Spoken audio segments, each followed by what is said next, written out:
Hey, welcome back to the channel, everybody. So I'm about to play you guys the clip of Lil Boosie talking about how he got robbed for 70K in Atlanta and how he got his truck stolen in LA. So all this happening to Lil Boosie. Subscribe to get more updates for everything like this. And I'm gonna get right to it. Let's go. Hey, I'm looking for alternative Kenneth Muhammad in Atlanta, Georgia. This man took 70K from me and my family.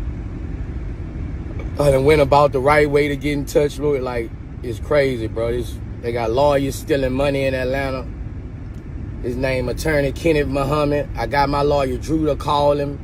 Like, this man ducking me, don't want to pay me my money. If you know the whereabouts of this man, I need y'all to DM me, text me. I gotta find this motherfucker. So, attorney Kenneth Muhammad, I'm finna post his picture. If you know where this man at, let us know, man. Me, my other attorneys, everybody looking for him, bro. A lot of people done got robbed in Cali, bro. Like that dangerous, bro. Like, it's really dangerous, bro. Like, I was at No Jumper. Nigga stole our truck. I'm at the interview. Nigga stole my motherfucking truck. Damn. I ain't never say talk about this shit. I'm at Adam No Jumper. Nigga steal my motherfucking truck. Oh shit. I'm at a strip club. They breaking one of my other bitches. Like, bro, like it ain't. Hey, bro, like they out to get it, bro. Like, right. You know, they try to get my artists. Like, bro, this shit real out there. Right. When I say a lot. Yeah, man. So y'all heard it right there. It's looking real serious for Boosie. Like, anywhere he goes, man, it look like people got something to do with him. Some kind of problem. They don't agree with Boosie, or everybody's trying to really test him. Like, they trying to test his G status and see what's going on.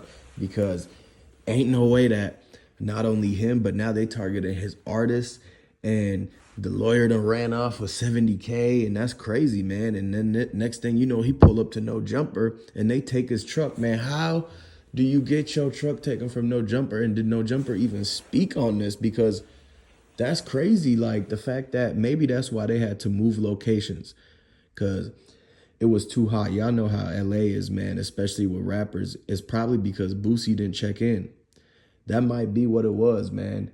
Because Boosie didn't check in, allegedly, it could have happened, it could have not happened. But let's just say, like, if he didn't check in, then it makes sense why everything was happening in LA to him with his artists, and how they ran off with his truck and they broke into the back of his girls. Like, they had to have been either following them everywhere they went, or it's the fact that Boosie was posting everything, like his entourage. You got to understand that these cats is literally looking up and seeing who your girl is and this and that. They're trying to follow everybody that you hang around. That way, when you out there with the people partying or moving around, getting a concert set up, it could be anything, going to the club, then they just watch one of your people's accounts and they're going to be able to see all the stories coming in, all the pictures and videos coming in showing Boosie. Even though Boosie not on his phone posting nothing, he thinks that nobody knows what he's doing or where he's at. But whole time, all the people that he brought around him, all the people that you talking about, the cameraman, the sound guys, the dudes who just holding a bag for him, you know, that certain bag that people got to hold for the rappers and might have anything in it, right? And the people got to take the hit for it, right? Even that guy, he posting everybody around in the background scene, the entourage, they posting it because this is their moment where they're trying to prove to everybody that they're out here having more fun than them and this and that. So they're bragging, being around a celebrity, they're bragging and showboating of them being in this, you know, exclusive club or whatnot, right? In the VIP. And whole time, what they don't realize that they're doing is that they're actually giving away the exact location and description of what Boosie got on and where he's at and what's going on and who's around him. And if people think, oh, he's not by his car, and they know what the car is, maybe they didn't, you know, had seen a video of somebody driving and they know what cars are. They seen the paint, right? And so that's how it ends up, where they just watch one of the people's stories and they go and see, like, you done showed the whole car, or you done showed what he was wearing that day, what chain he had on, and then it gives them a motivation, like, oh, he got that chain on, oh, he riding in the this and that, right? And so they go and try to see, oh, they shopping at the Gucci store. So when they see them go and do all the shopping, the extravagant shopping sprees and all that, right? Then that's when they say, okay, they got all the expensive items with them. Then they go out and try to find the location, and they already actually got tags on them. Like whenever somebody touches down or something, they probably know exactly the person who on the computer at the airport. And then they just send their OGs around.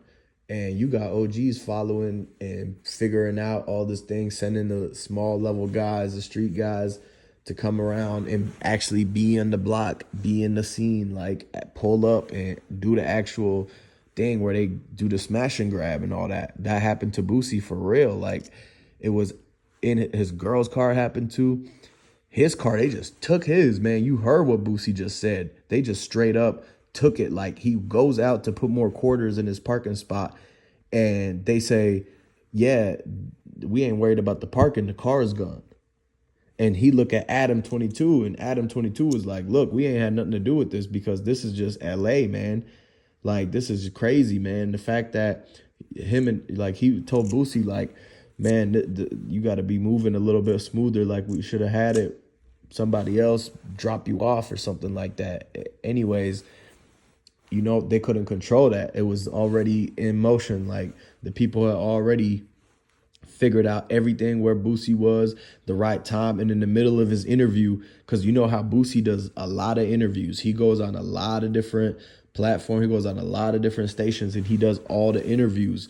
And when he's doing the interviews, it could be an hour to 2 hours long sometimes. And he does them on a frequent basis, weekly, mostly like few times a week type of stuff. And so that's a lot of time where his car is sitting there. And in LA, like it could be anybody walking around. They might know the cracks and the crevices, and they might have already seen Boosie's car. Like they're actually already looking for rappers. So in a place they're looking for rappers, you got a rapper busy for 2-3 hours and ain't no security guard outside to stand by his whip. So that's when the people come out and they try to, you know, put their hands through the, like look in the window, like, because it's tint. So they try to look through if there's anything there, because Boosie got like Bentleys and Maybachs and all that kind of stuff.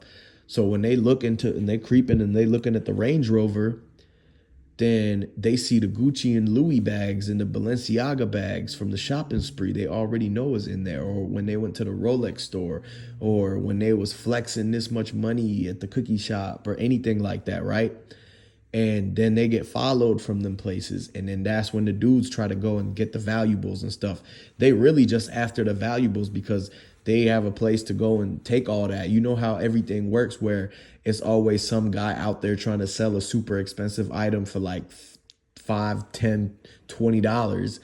Like, you know, it's them fiends out there who be like, I got this brand new iPhone, it's $20. And it's like, boy, if don't you get out of here, man. You know you got that from somewhere. If it's $20, you must have took it.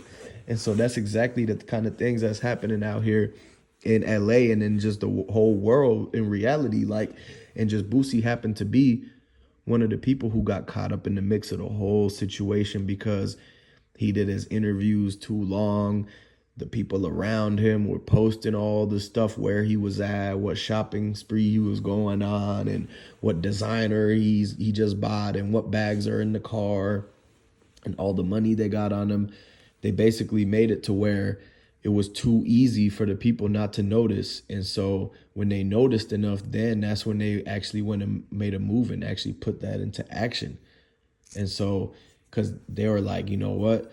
They look for rappers. Here's a rapper. It don't matter because of the fact that maybe Boosie didn't check in. It would have been different if he would have went to somebody like Whack 100 or I don't know who, but like if he would have went to somebody and was, hey, tell people put the guard down, like maybe they could have actually gave him security extra on top to watch the outside, make sure nobody doing anything like that, and cut him a fee, keep it moving.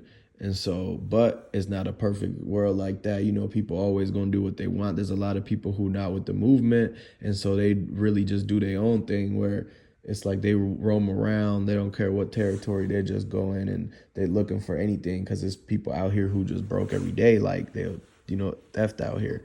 So that's the kind of stuff that's going on, man.